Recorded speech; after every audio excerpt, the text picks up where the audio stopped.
လာပါဒုတိယဝေးရှင်းနေရနေပြီပြန်လဲကြိုဆိုလိုက်ပါတယ်ခင်ဗျကျွန်တော်တို့ဒီနေ့မှလည်းချင်းသစ်လေးတစ်ပုံနဲ့ပြန်လဲပြီးတော့တီးခတ်လိုက်ရအောင်နော်လက်ခတ်လေးကတော့အရင်နေ့ကလက်ခတ်လေးပါပဲကို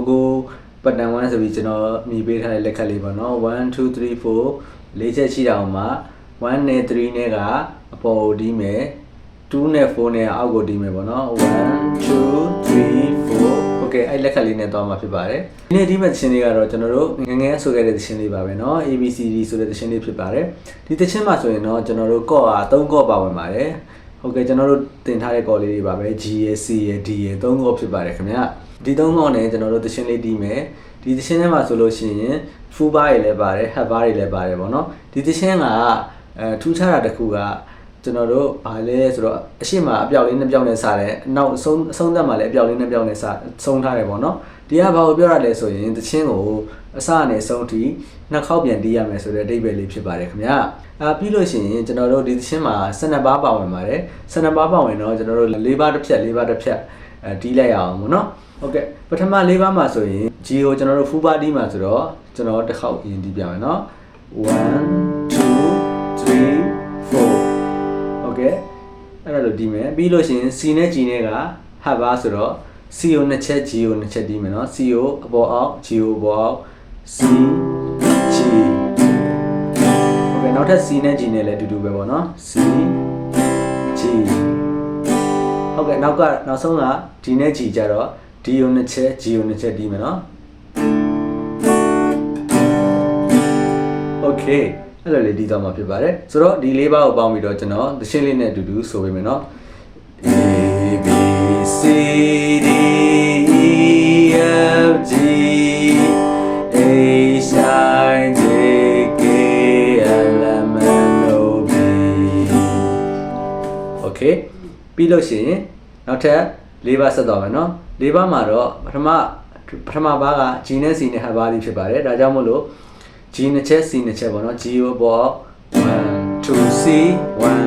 4 Okay G နှစ်ချက် C နှစ်ချက်ပြီးလို့ရှိရင်နောက်ထပ် G နဲ့ D နဲ့ half bar ဖြစ်ပါတယ်ဆိုတော့ G D Okayနောက်ထပ်ကတော့ G နဲ့ C နဲ့ half bar ပေါ့နော် G C Okayပြီးလို့ရှိရင် G နဲ့ D နဲ့ half bar G နှစ်ချက် D နှစ်ချက် D Okay အဲ့၄ပါးကိုပေါင်းပြီးတော့တစ်ခေါက်ပြန်တီးမယ်နော်O B Q R S T U V W H Y Z ဟုတ်ကဲ့ဒါလေးကတော့ကျွန်တော်တို့တီးသွားတာ၈ပါးရှိပါပြီနောက်ဆုံး၄ပါးလေးတီးလိုက်အောင်နောက်ဆုံး၄ပါးမှာဆိုရင်ပထမဆုံး G ကfull bar တီးရမယ်နော်၄ချက်လုံးတီးရမယ်ဆိုတော့1 2 3 4ပြီးရင်နောက်ထပ်ဒုတိယပါကျတော့ C နဲ့ G နဲ့ half bar ဒီဒါကြောင့်မလို့ C ကိုနှစ်ချက် G ကိုနှစ်ချက်တီးမယ်နော်1 2 3 4နောက်ထပ် C နဲ့ G နဲ့ half bar ဒီလာမယ် C နှစ်ချက် G နှစ်ချက် C ကိုပေါ်အောင် G ကိုပေါ်အောင်ပေါ့နော်1 2 3 4နောက်ဆုံးပါလေးက D ရဲ့ G ရဲ့ half bar ဒီဖြစ်ပါတယ်1 2 3 4အဲ့ဒါလေးကိုကျွန်တော်တို့၄ပါးလုံးကိုပြန်တီးမယ်နော်Now I know my ABC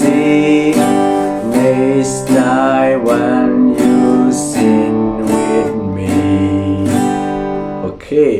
ဆိုတော့12ပါးလုံးပြီးသွားပြီဖြစ်ပါတယ်အဲကြောင့်မလို့12ပါးလုံးကိုအစအဆုံးနှစ်ခေါက်တီးရမှာပေါ့နော်အပြောင်းနဲ့ပြောက်ပါတယ်တဲ့နှစ်ခေါက်တီးမယ်နှစ်ခေါက်ကိုကျွန်တော်တို့မထုံနှုံးနဲ့တန်ဖိုးကို85မှာထားပြီးတီးမှာဖြစ်ပါတယ်1 2 3 4 A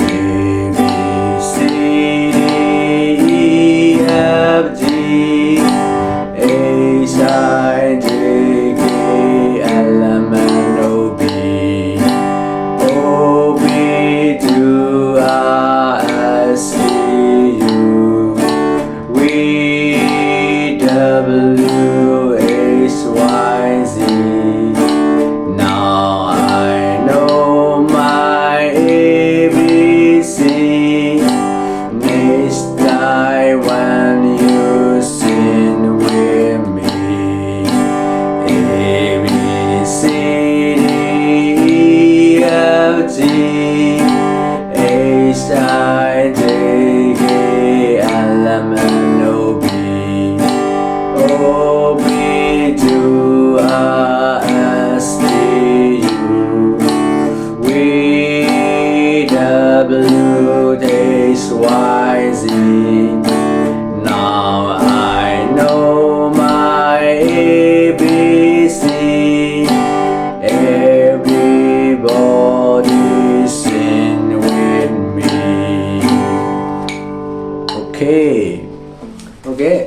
အားလုံးပဲအဆင်ပြေမယ်လို့မျှော်လင့်ပါတယ်ခင်ဗျာတချို့နေရာလေးမှာတော့ကျွန်တော်တို့ဒီထက်ပိုပြီးတော့လှုပ်လို့ရတဲ့ဘိုင်းလေးတွေတီးလို့ရတဲ့ဘိုင်းလေးတွေရှိတယ်ပေါ့နော်ဒါပေမဲ့ကျွန်တော်ကဗီဂနာတွေတော့တီးပေးတာဖြစ်တဲ့အတွက်အလွယ်ကူဆုံးလေးဖြစ်အောင်လို့ကျွန်တော်လှုပ်ထားတာဖြစ်တဲ့အတွက်အားလုံးပဲနားလေသဘောပေါက်မယ်လို့ယုံကြည်မျှော်လင့်ပါတယ်ခင်ဗျာနောက်ပြီးတော့ကြာရင်ရှင်းသစ်လေးတွေပုံနဲ့ပြန်တွေ့မယ်နော်အားလုံးကို thank you ပါခင်ဗျာ